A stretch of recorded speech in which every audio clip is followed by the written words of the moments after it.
Bonsoir à tous et bienvenue. À la une ce soir, la relation militaire entre Paris et Abidjan, les défis sécuritaires, notamment le terrorisme au cœur des échanges entre le ministre d'État ivoirien, ministre de la Défense Téné Birahima Ouattara et le chef d'état-major des armées françaises, Thierry Burkhard. En football, le Sénégal est champion d'Afrique depuis hier. Ici à Abidjan, la communauté sénégalaise continue de célébrer le sacre des Lions de la Teranga. Dans ce journal, vous verrez les images de liesse, notamment à Koumassi, à Treichville et à Dakar.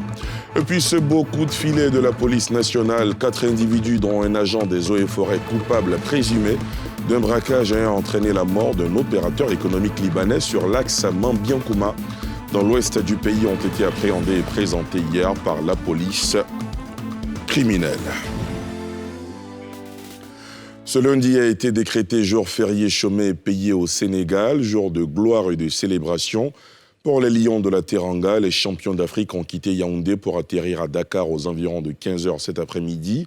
Des dizaines de milliers de Sénégalais, comme vous le voyez sur ces images, ont envahi les rues autour de l'aéroport dans l'attente de l'équipe nationale. Sadio Mané et ses coéquipiers ont été accueillis par le président sénégalais, Macky Sall, qui leur a exprimé toute sa fierté et celle du pays après ce sacre historique de l'équipe nationale qui plane depuis dimanche sur le toit du football africain. Au lendemain de cette victoire historique, les Lions de la Teranga, qui viennent de donner à leur pays leur première étoile, ont eu droit à un retour triomphal à Dakar, acclamé par une foule immense venue leur rendre hommage durant la longue traversée de la capitale en bus.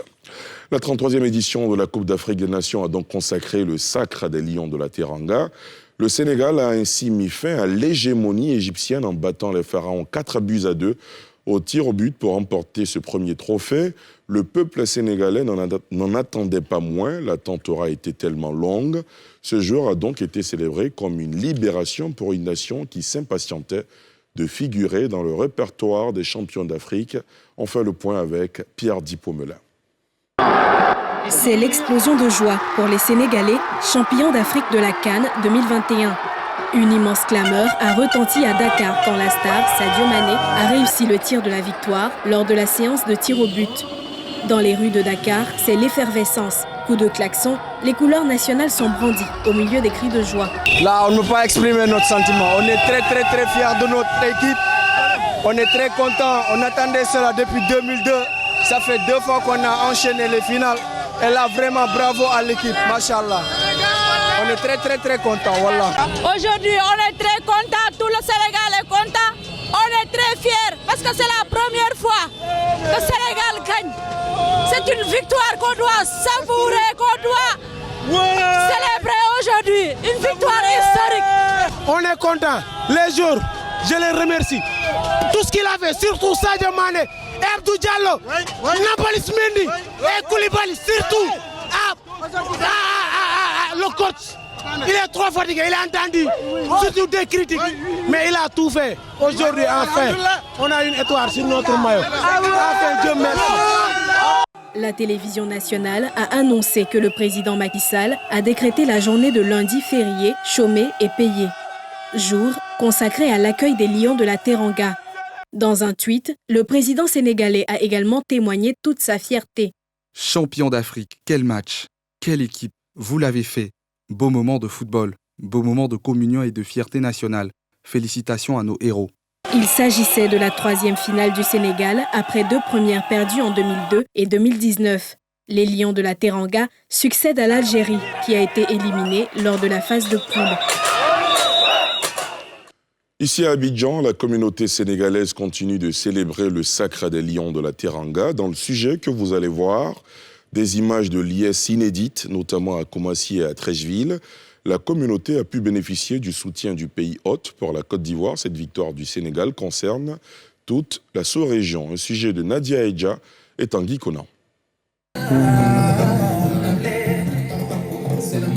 C'est le moment.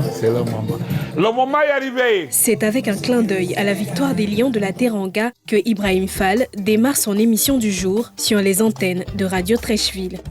Sénégalais vivant en Côte d'Ivoire depuis plus de 20 ans, il n'a pas de mots pour décrire son sentiment après le sacre des Lions de la Teranga, perchés désormais sur le toit du football africain. Inexplicable, on ne peut pas comprendre. C'est peut-être après, une semaine après, qu'on pourra se dire j'ai fait ça, j'ai fait ça. Standing ovation vraiment à Aliou Cissé, qui a tenu 37 mois l'équipe du Sénégal à la hauteur de tout le monde, numéro 1 en Afrique, mais il faut le prouver par une étoile. Et c'est ce qui s'est passé hier. Une victoire qui le ramène en 1992, alors que la Côte d'Ivoire remporte pour la première fois la Coupe d'Afrique des Nations. En 1992, j'étais ramasseur de balles au stade Léopold Sédar Senghor. Et quand la Côte d'Ivoire a gagné, je voyais les Ivoiriens crier de tous les bords. Je ne savais pas ce que c'est qu'une victoire. Mais c'est hier que j'ai compris, en 92, pourquoi toute la Côte d'Ivoire chantait et dansait. Hier, c'était fort. Voir les Ivoiriens arracher les maillots du Sénégal, me supporter, me soulever, comme si c'était moi qui étais Sadio Mané. J'ai senti la Côte d'Ivoire hier. Et ça m'a fait énormément plaisir. Je n'ai pas supporté le Sénégal comme j'ai supporté la Côte d'Ivoire. J'ai vu beaucoup plus d'émotions, beaucoup plus de joie. Et comme j'ai l'habitude de dire, le Sénégal, c'est mon pays de cœur. Et je suis heureuse qu'ils aient remporté. Gibi vit en Côte d'Ivoire depuis des décennies et est marié à une Ivoirienne. Pour ce couple sénégalo-ivoirien, qui dure depuis plus de 13 ans, et pour bien d'autres, le soutien de la population lors de la finale est représentatif de la parfaite communion entre ces deux peuples. Le brassage est très facile parce que, comme on le dit, le Sénégal et la Côte d'Ivoire, c'est un seul pays indivisible. J'ai supporté la Côte d'Ivoire, mais après la Côte d'Ivoire n'était plus, donc c'est le Sénégal venait ici. Grâce à Dieu, je lui ai fait cette faveur-là, mais cette victoire. Je vous dis que hier, le monde, toutes les maisons ont crié victoire. Cette victoire est une victoire de l'Afrique de l'Ouest. Au sein de la communauté sénégalaise en Côte d'Ivoire, l'heure est à la fête et au partage, avec comme plat principal le traditionnel tchèp. À l'heure actuelle, on est en train de faire 10 marmites de tchèp, tchèp au poulet et tchèp à la viande. On le fait en famille avec nos frères et sœurs ivoiriens. Hier, nos parents sénégalais ont gagné. Aujourd'hui, c'est la victoire. On doit fêter aujourd'hui. Je l'ai fait juste par cette reconnaissance. Cette victoire appartient à l'Afrique, en particulier aux Ivoiriens. Nous sommes très fiers, très contents. Ils viennent de décrocher leur première étoile. On espère décrocher d'autres étoiles à l'avenir. Même ambiance festive entre ses amis réunis pour la circonstance. Arrivée sur leur terre, avec en main le trophée continental, l'équipe nationale du Sénégal a été reçue par le président de la République accompagné d'une population en liesse. Ce sacre, attendu depuis 60 ans, restera indéniablement gravé dans l'histoire et dans le cœur du Sénégal.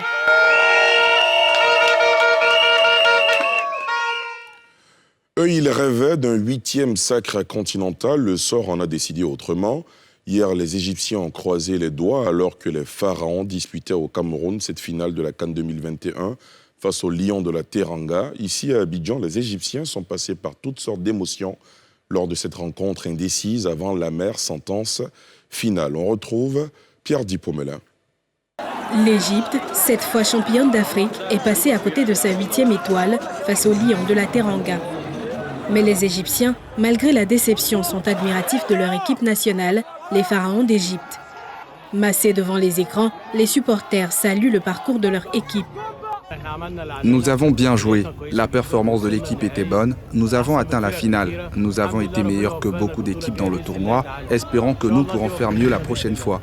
Félicitations à notre équipe pour leur performance et pas de chance pour le résultat.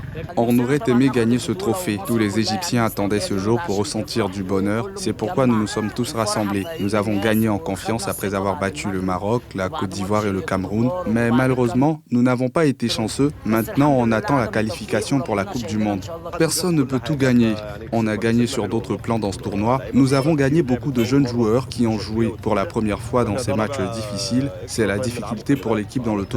C'est difficile pour les joueurs. En même temps, les joueurs du Sénégal jouent dans des équipes en Europe, tandis que nos joueurs jouent dans la ligue locale. Sauf 3 joueurs qui ont joué en première ligue. Ils ont bien joué. Ils ont agi comme des hommes.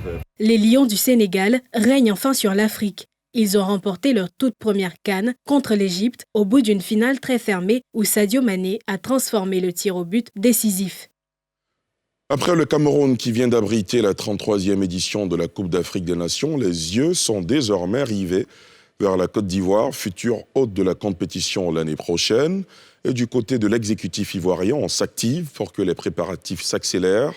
À Korogo, il s'est rendu ce week-end. Le Premier ministre Patrick Achi a fait une visite d'inspection sur le chantier du nouveau stade de la ville. Pierre Dipomela. Fini la CAN 2021 au Cameroun. La Côte d'Ivoire prend la main du 23 juin au 23 juillet 2023. Pays organisateur de la 34e édition de la Coupe d'Afrique des Nations, la Côte d'Ivoire a engagé plusieurs chantiers d'infrastructures sportives, notamment des stades à Korogo, Yamoussoukro, San Pedro, Bouaké et Abidjan. Le Premier ministre ivoirien Patrick Achi, qui promet aux amateurs du football une fête extraordinaire, était à Korogo ce week-end sur le chantier du nouveau stade de la ville. Les travaux avancent bien. Les retards liés à la pandémie sont peu à peu rattrapés et les délais de livraison seront tenus. Outre le stade, des terrains d'entraînement, une cité CAN pour accueillir les équipes, ainsi qu'un hôtel seront édifiés. Au cours des prochains mois, je suivrai avec la plus grande attention le déroulé des chantiers et la préparation de cette compétition avec l'ensemble des acteurs ivoiriens et africains du comité d'organisation. Patrick Achi a également annoncé qu'il recevra cette semaine le secrétaire général de la CAF, Confédération africaine de football à Abidjan, pour faire le point sur l'ensemble des dossiers. La Côte d'Ivoire a déjà organisé la CAN en 1984. À l'époque, la compétition comptait seulement 8 équipes. L'organisation de la CAN 2023 revêt une importance particulière et un défi pour le pays qui doit abriter 24 équipes, soit le triple des équipes de la CAN de 1984. L'actualité ce soir, c'est aussi la relation militaire entre Paris et Abidjan, les défis sécuritaires, notamment le terrorisme, au cœur des échanges entre le ministre d'État ivoirien, ministre de la Défense, Téné Birahima Ouattara, et le chef d'état-major des armées françaises, Thierry Burkhardt. Les précisions de Salif Yalekwe et Eric Imo. Séance de travail à Abidjan entre le ministre d'État, ministre de la Défense, Téné Birahima Ouattara, et le chef d'état-major des armées françaises, Thierry Burkhardt, qui séjourne en terre ivoirienne. Thierry Burkhardt s'est félicité des relations excellentes entre les deux armées. C'est pas parce qu'on a de bonnes relations qu'il ne faut pas continuer à échanger, à réfléchir, parce que le monde autour de nous évolue, et donc nos relations, la manière dont on conduit nos relations, doivent être adaptées et doivent elles aussi évoluer. Pour la France, la lutte contre le terrorisme reste une priorité et qu'elle y reste complètement et fermement engagée.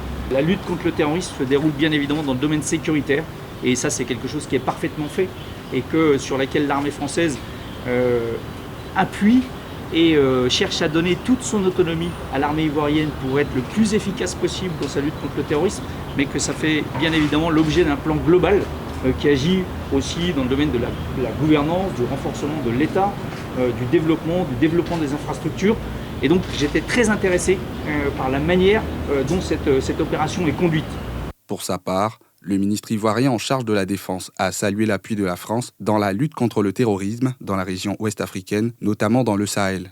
Nous avons abordé un certain nombre de questions, des questions relatives à la lutte contre le terrorisme. Je pense que c'est surtout cet aspect des choses qui nous tient à cœur au jour d'aujourd'hui. Nous sommes félicités du partenariat entre la République française et la République de Côte d'Ivoire en la matière. Nous apprécions énormément l'appui qui nous est fait par la France et nous avons demandé au général de continuer à nous appuyer pour que nous puissions lutter de façon efficace contre le terrorisme et assurer la sécurité en Côte d'Ivoire. Après cette rencontre, le patron des armées françaises s'est rendu dans la cité balnéaire de Jacquesville, qui abrite l'Académie internationale de lutte contre le terrorisme, fruit de la coopération franco-ivoirienne. Et ce beau coup de filet de la police nationale, 4 individus dont un agent des eaux et forêts, coupable présumé d'un braquage ayant entraîné la mort d'un opérateur économique de nationalité libanaise sur l'axe Amman-Biancouma, dans l'ouest du pays, ont été appréhendés et présentés hier par la police criminelle. Salif Yalekwe. Fin de parcours pour les meurtriers de Maki Adnan, un opérateur économique tué le samedi 29 janvier dernier sur l'axe Mans-Biancouma dans l'extrême ouest ivoirien. 4 présumés auteurs et complices de ces faits graves ont été appréhendés et présentés à la préfecture de Mans par la police criminelle. Comment la police a pu mettre le grappin sur cette bande ? Le chef de service régional de la direction de la police criminelle explique les circonstances de leur interpellation. D'abord, on a interpellé un premier dans un domicile à Gbepleu qui était le domicile même des 3 malfrats. On a trouvé un jeune homme là-bas qui est même leur complice parce qu'il a un maquis, il détenait un maquis où ces derniers venaient faire toutes leurs transactions et leurs réunions. Et donc ils sont tous ensemble, on l'a pris et par lui, on a pu mettre la main sur l'agent des eaux et forêts. C'est avec ce dernier on l'a interrogé et suite à notre interrogatoire, nous sommes arrivés chez lui aux environs de 1h du matin où nous avons trouvé les 2 autres malfrats qui dormaient tranquillement.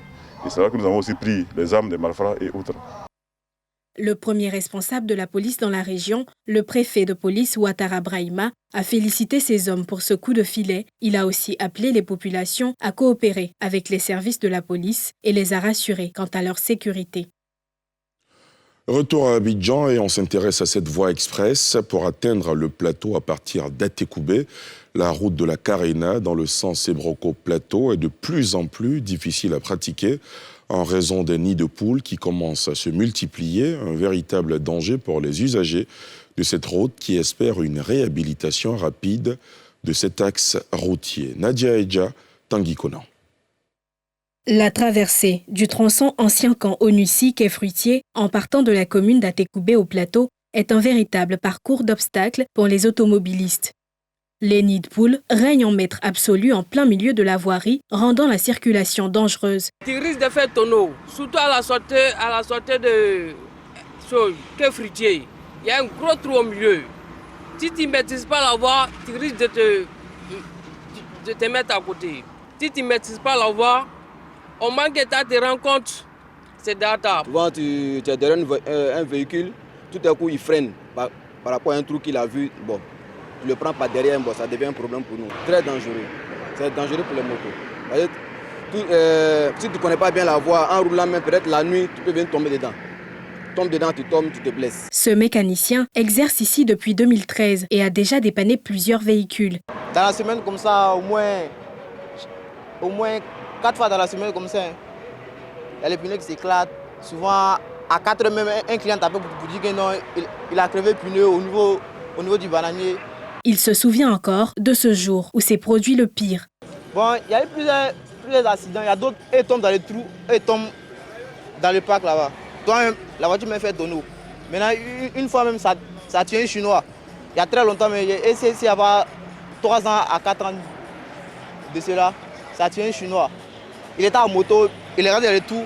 Donc elle est tombée, il y a un gros camion qui était derrière lui, donc ça l'a pris en même temps. Des nids de poules dangereux qui ne sont pas sans conséquences sur l'activité de ce transporteur de marchandises. Au moins, elle doit prendre au moins 30 minutes. Mais si elle prend 1 heure de temps, c'est comme elle a perdu le temps. Il est retourné à la maison la nuit. Ça ne m'arrange pas dans le travail. Témoin de plusieurs crevaisons à cause de l'état de la route, cette commerçante de fruits invite les automobilistes à rouler avec prudence. C'est-à-dire que ceux qui viennent en vitesse, la plupart c'est ceux-là qui s'apprennent. Sinon, ceux qui roulent correctement là, ils ne font pas de crevaisons.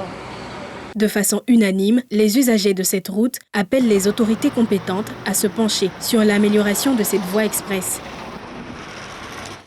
Et c'est ici que prend fin ce journal. Merci de l'avoir suivi.